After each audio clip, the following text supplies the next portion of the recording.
Ready? So guys, എല്ലാവരും happy ആയിട്ട് safe ആയിട്ട് സെറ്റ് ആയിട്ടിരിക്കുന്നു വിശ്വസിക്കുന്നു. ഈ ഒരു വിഷയം ഇനി സംസാരിക്കണ്ടെന്ന് വിചാരിച്ചതാണ്. എന്ത് ചെയ്യാനാണ് ഗൈസ്, സ്ക്രോൾ ചെയ്ത് പോകുമ്പോൾ ഇത് മാത്രമേ വരുന്നുള്ളൂ. അപ്പം ബൈജുവാടിന്റെ വീഡിയോ ഞാൻ കണ്ടിട്ടുണ്ടായിരുന്നു. എനിക്കൊന്ന് നിങ്ങൾ കണ്ടിട്ടുണ്ടാവും. ഞാൻ എന്തായാലും നിങ്ങൾക്ക് വേണ്ടി ജസ്റ്റ് ഒന്ന് ആ ഒരു ക്ലിപ്പ് പ്ലേ ചെയ്യാം. ആള് റെനെ മെഡിസിറ്റി, നമ്മുടെ ജാസി എന്ന് പറയുന്ന വ്യക്തി സർജറി ചെയ്തു എന്ന് പറയുന്ന ഹോസ്പിറ്റലിലേക്ക് വിളിച്ച കുറച്ച് ഭാഗങ്ങളുണ്ട്. നമുക്കത് എന്തായാലും കേൾക്കാം. ഞാൻ ഓൾറെഡി പറഞ്ഞതാണ് ആളുടെ ഡൗൺ സർജറി അല്ല കഴിഞ്ഞത്, ബ്രസ്റ്റ് ഇംപ്ലാന്റേഷൻ മാത്രമേ കഴിഞ്ഞിട്ടുള്ളൂ എന്നുള്ളത്. അപ്പൊ അതൊന്ന് കൺഫേം ചെയ്യാൻ വേണ്ടിയിട്ടാണ് ബൈജുവേട്ടൻ എനിക്ക് തോന്നുന്നു NICT വിളിച്ചിട്ടുള്ളത്. അപ്പൊ ആ ഒരു ഭാഗം നമുക്ക് ജസ്റ്റ് ഒന്ന് കേൾക്കാം. പ്ലാറ്റ്ഫോമുകളിൽ അവരുടെ വീഡിയോ കാണുന്ന നമ്മളെ എല്ലാവരെയും അവർ പറ്റിക്കുകയായിരുന്നു എന്ന് പറഞ്ഞാൽ നിങ്ങൾ വിശ്വസിക്കുമോ? എന്നാൽ സത്യം അതാണ്. ഞാൻ ഇന്ന് റെനെ മെഡിസിറ്റിയിലേക്ക് വിളിച്ചിട്ടുണ്ടായിരുന്നു. ആ ഫോൺ കോൾ നിങ്ങൾക്ക് മുന്നിലേക്ക് ഞാൻ വെക്കുകയാണ്. എന്റെ പേര് ബൈജു എന്നാണ്. മാഡം ഒരു കാര്യം അറിയാൻ വേണ്ടി വിളിച്ചതാണ്. ഈ സോഷ്യൽ മീഡിയയിലൊക്കെ ജാസി എന്ന് പറയുന്നൊരു ആളില്ലേ, ശരിക്കും എന്തായിരുന്നു അത്? ഓപ്പറേഷൻ ആയിരുന്നു എന്താന്ന് അറിയാൻ വേണ്ടിട്ടായിരുന്നേ. ഡീറ്റെയിൽസ്, സർജറി ഡീറ്റെയിൽസ് ഒന്നും അറിയില്ല കേട്ടോ സാർ, എന്താണ് നടന്നതെന്നുള്ള. ബോട്ടം സർജറി ഇവിടെ ഇല്ല. ബോട്ടം സർജറി ഇല്ല അല്ലേ? ഇല്ല, ബോട്ടം സർജറി ഇവിടെ ഇല്ല കേട്ടോ സാർ. ഞാൻ ഈ വിളിച്ച സ്റ്റാഫിനോട് ബോട്ടം സർജറിയെ കുറിച്ച് സംസാരിക്കുന്നേ ഇല്ല. ജാസിയായി ബന്ധപ്പെട്ട് അവിടെ എന്തെങ്കിലും സർജറി നടന്നിട്ടുണ്ടോ, ആ വിഷയങ്ങളെ കുറിച്ചാണ് ഞാൻ ചോദിച്ചത്. പക്ഷെ ഞാൻ ചോദിക്കാതെ തന്നെ വളരെ കൃത്യമായി അവർ എനിക്ക് മറുപടി തരികയാണ്.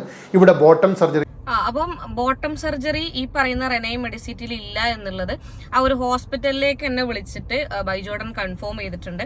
ഇതിന്റെ ഫുൾ വീഡിയോ കാര്യങ്ങൾ ആളുടെ പ്രൊഫൈലിലാണ്, നിങ്ങൾ ജസ്റ്റ് ഒന്ന് ചെക്ക് ചെയ്താൽ മതി. അതുപോലെ തന്നെ കുറച്ച് പേര് എനിക്ക് ഒരു ഇന്റർവ്യൂവിന്റെ ഭാഗങ്ങൾ അയച്ചു തന്നിട്ടുണ്ടായിരുന്നു, അല്ലെങ്കിൽ ഇന്റർവ്യൂവിന്റെ ലിങ്ക് അയച്ചു തന്നിട്ടുണ്ടായിരുന്നു. ഈ സർജറി കഴിഞ്ഞ് സ്പോട്ടിൽ തന്നെ ആള് പോയിട്ട് എങ്ങനെയാണ് ഇന്റർവ്യൂ കൊടുത്തത്, അല്ലെങ്കിൽ അതിനകത്ത് ഞാൻ കുറച്ച് കമന്റ് വായിച്ചു. നിങ്ങൾ തമ്പനയിൽ കണ്ടിട്ടാണ് എല്ലാവരും അതിൽ കമന്റ് ഇട്ടിട്ടുള്ളത്. എങ്ങനെയാണ് ഇനി ബോട്ടം സർജറി അല്ല, ബ്രസ്റ്റ് ഇംപ്ലാന്റേഷൻ ആയാലും സർജറി കഴിഞ്ഞിട്ട് എങ്ങനെയാണ് ഒരു 2 days അല്ലെങ്കിൽ 1 day പോയിട്ട് ഇന്റർവ്യൂ കൊടുത്തെന്നുള്ളത്. അപ്പം ആ ഇന്റർവ്യൂ ഫുള്ളായിട്ട് കാണാത്ത ആൾക്കാരാണ് അത് പറഞ്ഞിട്ടുള്ളത്.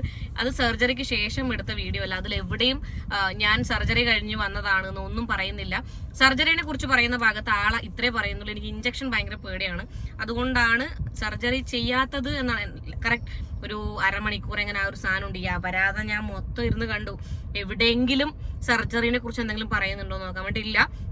സർജറിക്ക് മുന്നേ ആണ് എടുത്തത്. സ്വാഭാവികമായിട്ടും നമ്മളടക്കം റീച്ചിന് വേണ്ടി ചെയ്യുന്ന സാധനമാണ്. ആ ഇന്റർവ്യൂ എടുത്ത ആൾക്കാരും അത് തന്നെയാണ് ഉദ്ദേശിക്കുന്നത്. അതുകൊണ്ട് തന്നെ ഇപ്പം ഇത് നമ്മളെ ജാസി വിഷയം ട്രെൻഡിങ്ങിൽ പോകുന്നതുകൊണ്ടാണ്. മുന്നേ എടുത്ത ഇന്റർവ്യൂ ആയിരിക്കാം ഇപ്പം ഒന്നെങ്കിൽ അപ്ലോഡ് ആയിരിക്കാം, അല്ലെങ്കിൽ അന്ന് അപ്ലോഡ് ചെയ്യണ്ട എന്ന് വിചാരിച്ച സാധനം അപ്ലോഡ് ചെയ്തതായിരിക്കാം. ഇത് ഊഹം മാത്രമാണ്. അതിന്റെ കുറച്ച് ആ ഇന്റർവ്യൂ മൊത്തമായിട്ട് കണ്ടപ്പോൾ കുറച്ച് സാധനങ്ങൾ നിങ്ങളടുത്ത് പറയണം തോന്നി. ആദ്യത്തെ ഒരു വീഡിയോ നമുക്ക് കാണാം.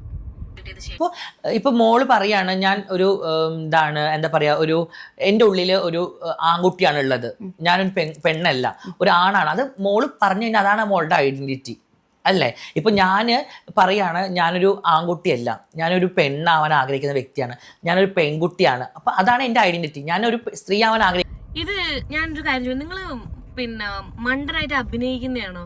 ഞാൻ പറയുകയാണ്, നാളെ രാവിലെ നേരം വിളിക്കുമ്പോൾ ഞാനൊരു പെണ്ണല്ല, ഞാനൊരു ആണാണ്. അപ്പൊ അതാണ് എന്റെ ഐഡന്റിറ്റി. എന്നിട്ട് ഞാൻ നേരെ ആൺകുട്ടികളുടെ ബാത്റൂമിൽ കയറി ചെല്ലുകയാണെന്നുണ്ടെങ്കിലും പ്രശ്നമില്ല. എവിടെയെങ്കിലും ആൺകുട്ടികൾക്ക് മാത്രം പോകാൻ പറ്റുന്ന സ്ഥലങ്ങളിലൊക്കെ പോകുന്നതിന് പ്രശ്നമില്ല. കാരണം ഞാൻ പറയാണ് ഞാൻ ആണാണ്, അതാണ് എന്റെ ഐഡന്റിറ്റി. നാളെ ഒരു ആണ് വന്നിരുന്ന് പറയാണ് ഞാൻ പെണ്ണാണ് ആക്ച്വലി എന്ന് പറയാണ്, ഒരു പ്രശ്നമില്ലാണ്ട് അവന് പെൺകുട്ടികൾ പോകുന്ന ബാത്റൂമിൽ പോവാം, അല്ലെങ്കിൽ എവിടെ വേണമെങ്കിലും പോവാം. അങ്ങനെയാണോ നിങ്ങൾ ഉദ്ദേശിക്കുന്നത്? ഐഡന്റിറ്റി എന്നുള്ളത് കൊണ്ട് നമ്മൾ നേരം വെളുക്കുമ്പോൾ ആള് മുന്നേ കല്യാണം കഴിക്കുന്നു, എടുത്തു പറയേണ്ട ആവശ്യമില്ലല്ലോ. അപ്പൊ നിങ്ങൾ പെട്ടെന്ന് ഒരു സുപ്രഭാതത്തിൽ നിങ്ങൾക്ക് തോന്നുകയാണ് നിങ്ങൾ പെണ്ണാണ്, എനിക്ക് പെണ്ണാവണം, അതാണ് നിങ്ങൾ ഐഡന്റിറ്റി എന്നോ? എന്റെ ദൈവമേ, എന്തൊരു മണ്ടത്തരമാണ് ഇതെല്ലാം. നെക്സ്റ്റ് വേറെ വലിയ കോമഡിയെ ുണ്ടോ? ഓക്കെ, ഇപ്പൊ മോള് ചോദിച്ചു ജാസി ആണാണോന്ന് ചോദിച്ചാൽ അല്ല, പെണ്ണാണോന്ന് ചോദിച്ചാൽ അല്ല. ഈ ക്വസ്റ്റ്യൻസ് ഞാൻ ഒന്ന് മോഡിഫൈ ചെയ്ത് ഞാൻ തിരിച്ചു ചോദിക്കാണ്, മോള് പെണ്ണാണോ? ജാസി, ഇപ്പൊ എന്റെ കാര്യത്തിൽ എന്റെ ജെൻഡർ ഞാൻ തുടക്കം തൊട്ടേ പെണ്ണാണെന്നുള്ള ഐഡന്റിറ്റി തന്നെയാണ് ഞാൻ കൊണ്ടു നടക്കുന്നത്. പക്ഷെ ജാസി അത് മോള് പറയുന്നതല്ലേ? ഇപ്പൊ മോള് എന്നോട് ചോദിച്ച അതേ ക്വസ്റ്റ്യൻസ് മോള് പറയുന്നതാണ്, ഞാൻ പെണ്ണാണെന്നുള്ളത്. തെളിവ് എന്താ ഉള്ളത്? മോള് പെണ്ണാണെന്നുള്ളത് തെളിവ് എന്താ ഉള്ളത്? പക്ഷെ ഒറ്റൊരു കാര്യം, ഞാൻ എന്റെ ജെൻഡർ എന്താണോ, ലേഡി എന്നുള്ളൊരു ജെൻഡറിൽ ഞാൻ നിന്നു, ഞാൻ കല്യാണം കഴിച്ചു, ആ ഒരു രീതിയിൽ മാത്രമാണ് ഞാൻ പോയിക്കൊണ്ടിരിക്കുന്നത്. പക്ഷെ കല്യാണം കഴിച്ചു, മോള് കുട്ടിയുണ്ട്, ഒക്കെ റെഡിയാണ്, മോള് പെണ്ണാണെന്നുള്ളതിന്റെ തെളിവ് എന്താണ്?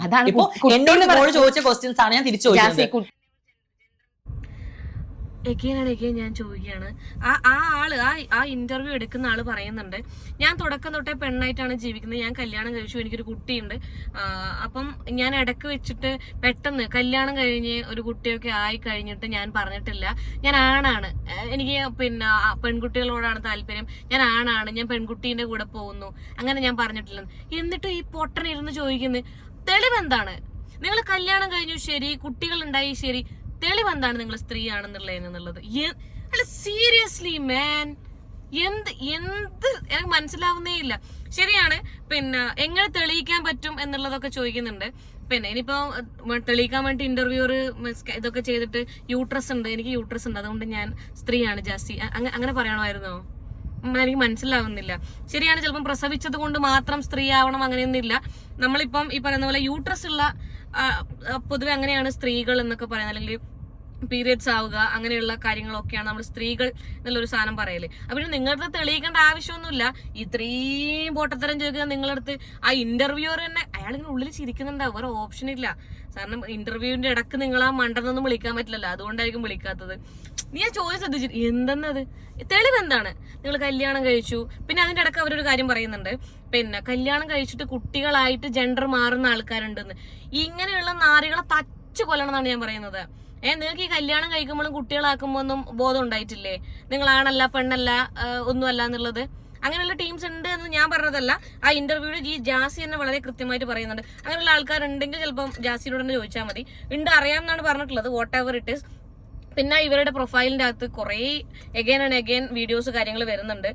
നടക്കാൻ അറിയില്ല എനിക്ക്, ബ്രസ്റ്റ് സർജറി കഴിഞ്ഞു കഴിഞ്ഞാൽ അങ്ങനെ ബുദ്ധിമുട്ടുകൾ കാര്യങ്ങൾ ഉണ്ടോ എന്നുള്ളത്. അതൊക്കെ ഹീലാവട്ടെ, അതിലും പ്രശ്നങ്ങളും കാര്യങ്ങളൊന്നുമില്ല. ഇപ്പോഴും സ്റ്റിൽ ആള് ചിലപ്പോൾ ഓക്കെ ആവാത്തത് കൊണ്ടായിരിക്കാം ഒരു ലോങ് വീഡിയോ വരാത്തത്.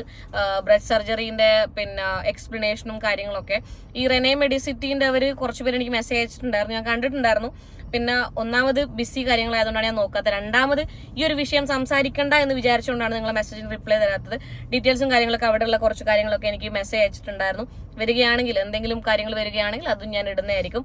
പിന്നെ വേറെയും കുറെ സാധനങ്ങളുണ്ട്, അതും ആവശ്യം വരികയാണെങ്കിൽ ഞാൻ എൻ്റെ വീഡിയോയിൽ അല്ലെങ്കിൽ യൂട്യൂബിൽ ഇടുന്നതായിരിക്കും. വാട്ട് എവർ ഇറ്റ് ഈസ്, ഈ പറയുന്ന നിങ്ങളോടാണ്, നിങ്ങൾ സർജറി ഓക്കെ, നിങ്ങൾ റിക്കവർ ആവട്ടെ. പക്ഷെ ഇതുപോലെയുള്ള മണ്ടത്തരങ്ങളൊന്നും ദയവ് ചെയ്തിട്ട് ഇന്റർവ്യൂവിൽ പോയിട്ട് പറയാണ്ടിരിക്കുക. നിങ്ങളടുത്ത് മുന്നേ ഭയങ്കര റെസ്പെക്ട് ഉണ്ടായ ഒരാളാണ് ഞാൻ.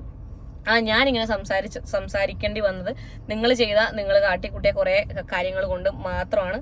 നല്ല രീതിയിൽ നല്ല പോലെ വീഡിയോസ് കാര്യങ്ങളൊക്കെ ചെയ്ത് പോകുന്ന എത്രയോ നിങ്ങൾ കമ്മ്യൂണിറ്റിപ്പെട്ട ആൾക്കാരുണ്ട്. എല്ലാവരും റെസ്പെക്ട് ചെയ്യുന്നുണ്ട്. ആ റെസ്പെക്ട് നിങ്ങൾക്ക് തിരിച്ചു പിടിക്കാൻ പറ്റും. പിടിക്കാൻ പറ്റില്ല എന്നുള്ളതല്ല, പിടിക്കണമെന്നുണ്ടെങ്കിൽ നിങ്ങൾ തന്നെ വിചാരിക്കണം.